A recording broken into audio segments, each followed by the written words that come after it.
இன்னைக்கு எனக்கு உண்டான தெய்வம், எனக்கு மிகவும் பிடிச்சக்கூடிய தெய்வம் சேத்திர பாலகன் என்னக்கூடிய சட்டை நாதர், அதாவது சங்கிலி பூதத்தாருடைய பேஸ் மட்டும் இன்னைக்கு வேலை பார்த்ததுனால கொஞ்சம் லேட் ஆயிடுச்சு. கற்பனை வணங்கக்கூடிய ஆன்மீக மெய்யன்பர்களுக்கு எனது முதற்கண் வணக்கத்தை தெரிவித்துக் கொள்கிறேன். அதாவது 18 படி 18ஆம் படி கற்பன சுவாமி அப்படிங்கிறது இந்த தென் தமிழகத்தில் இருக்கக்கூடிய மிக முக்கியமான ஒரு காவல் தெய்வமாக விளங்கப்படுகிறது. 18 அப்படின்னா என்ன? ஆன்மீக ரீதியாக மிக உயர்ந்த அர்த்தங்களை கொண்டது தான் இந்த 18ங்கிற நம்பர். உதாரணத்துக்கு மகாபாரதத்தில் கிருஷ்ண பகவான் அர்ஜுனனுக்கு உபதேசங்கள் 18 அத்தியாயங்கள் கொண்டது.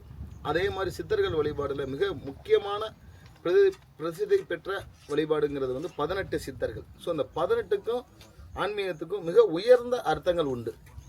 அதாவது 1 to 5 பஞ்சேத்திரங்கள்: கண், காது, மூக்கு, நாக்கு, மெய். அதாவது உணவுடல், வலி உடல், மன உடல், அறிவுடல், இன்ப உடல். இந்த உலகத்தில் நம்மளை இன்பத்தில் மயக்கக்கூடிய அந்த 5 புலங்களை கட்டுப்படுத்தக்கூடியது தான் இந்த முதல் 5 படிகள் குறிக்கின்றன. அடுத்து 6 முதல் 13 அஷ்டராகங்கள்: காமம், குரோதம், லோபம், மோகம், மதம், மாச்சரியம், தம்பம், அசூயை.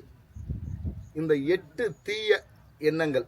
அதாவது காமம் என்பது அதிக ஆசை, குரோதம் என்பது கோபத்தை குறிக்கக்கூடியது, லோபம் என்பது விரோதத்தை குறிக்கக்கூடியது, அதாவது பிடிவாதத்தை குறிக்கக்கூடியது, மதம் என்பது கர்வத்தை குறிக்கக்கூடியது. இந்த மாதிரி ஒரு 8 தீய குணங்கள்.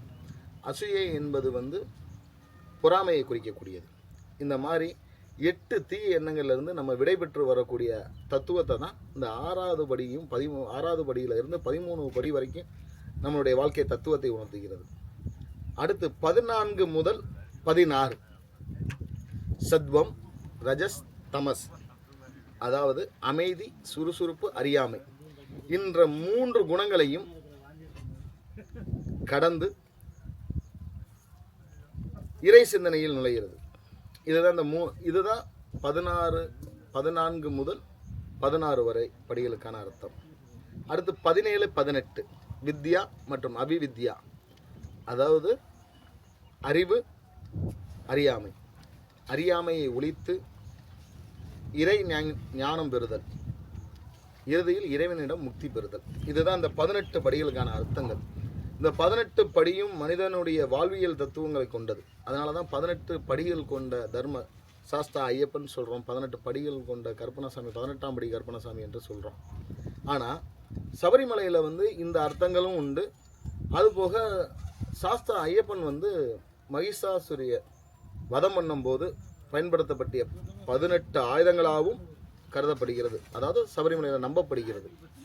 அதே மாதிரி சபரிமலையை சுற்றி இருக்கக்கூடிய 18 புனித மலைகளையும் குறிக்கிறது. அதாவது நம்ம சாஸ்தாவை சுற்றி இருக்கக்கூடிய 18 மலைகள்.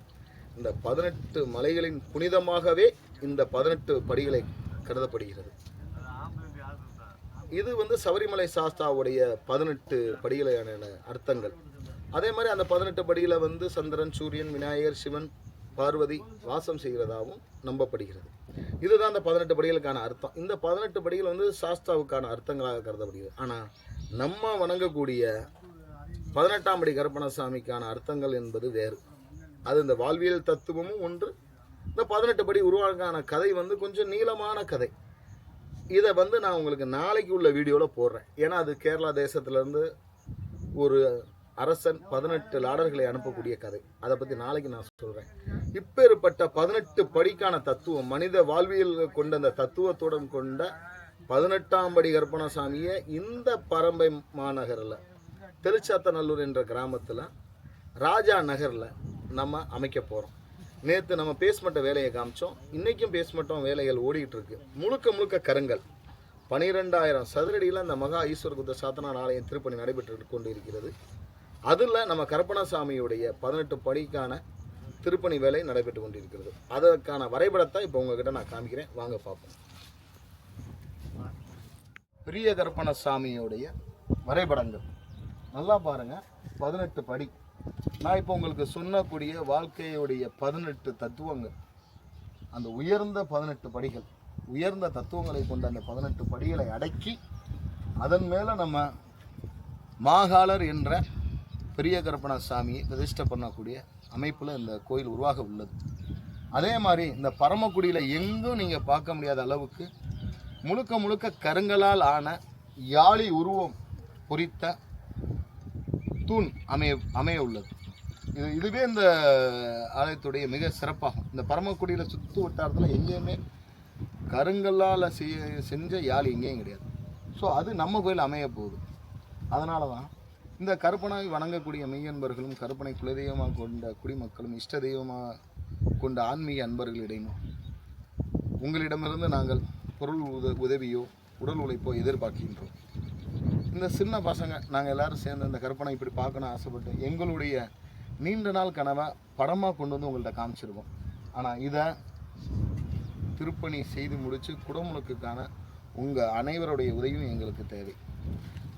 உங்களால் முடிந்த பொருள் உதவியோ அல்லது உடல் உழைப்போ தந்தால் எங்களுக்கு இன்னும் இந்த திருப்பணியை வேகமாக முடிக்கிறதுக்காக உத்வேகம் பிறக்கும்.